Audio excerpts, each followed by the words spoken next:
नमस्कार, मैं रघुनाथ प्रसाद आज चर्चा कर रहा हूँ जननायक कर्पूरी ठाकुर जी की। इस वर्ष उनके शताब्दी समारोह के अवसर पर जो स्मारिका निकली, इसके लिए मैं भूरी भूरी प्रशंसा करता हूँ माननीय श्री रामनाथ ठाकुर जी का।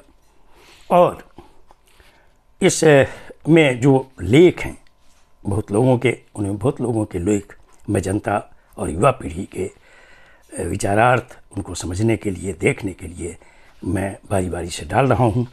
और इसमें बहुत ऐसे जुड़े हुए लोग हैं, बड़े इम्पोर्टेंट लोग हैं जिन्होंने बहुत छोटा छोटा अपना विचार प्रकट किया है, जो बहुत ही इम्पोर्टेंट है भारत रत्न जननायक कर्पूरी ठाकुर जी के व्यक्तित्व को समझने के लिए।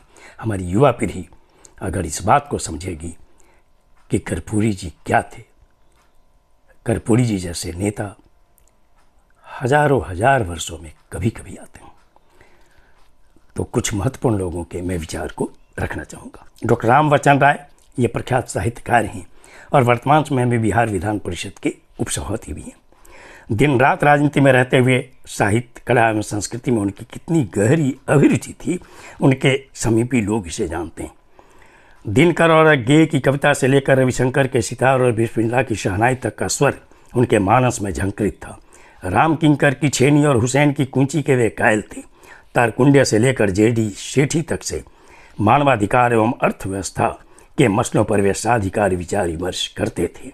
भाषा के ऐसे धनी कि उनके सामने पंडितों को भी पसीना आ जाए।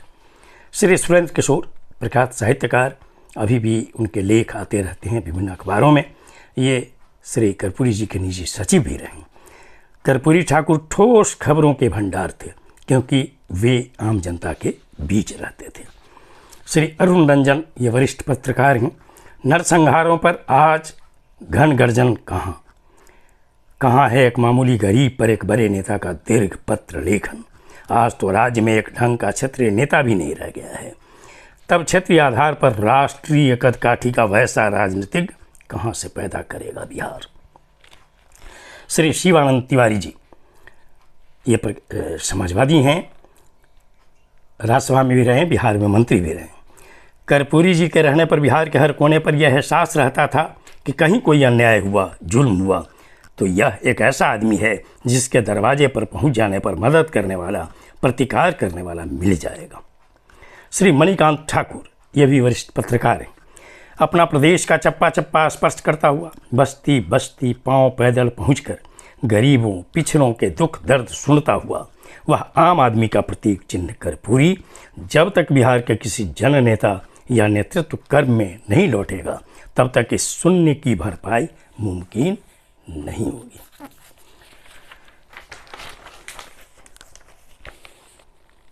श्री मंजालाल जो अब नहीं हैं, ये सांसद थे, बिहार में मंत्री भी रहे। कर्पूरी पिछड़ों दलितों की इज्जत और रोटी की लड़ाई अनवरत लड़ते रहे।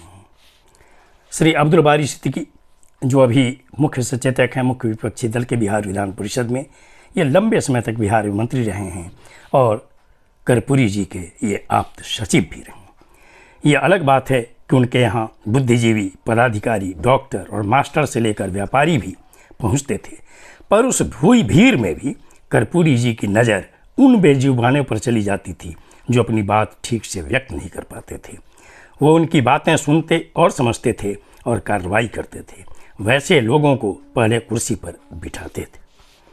श्री गौतम सागर राणा ये कर्पूरी ठाकुर जी के मुख्यमंत्रित्व काल में वर्ष 1977 से 1979 तक संसदीय सचिव भी रहे हैं। आज भी वे एक्टिव हैं राजनीति में। कर्पूरी जी से मेरी पहली पहचान 1974 के आंदोलन के क्रम में हजारीबाग केंद्रीय कारागार में हुई। जेल में हम सब सोकर उठते तब तक कर्पूरी जी नित्य क्रिया जिसमें टहलना और साफ सफाई कर लेना भी सम्मिलित था से निवृत्त होकर अध्ययनरत मिलते थे।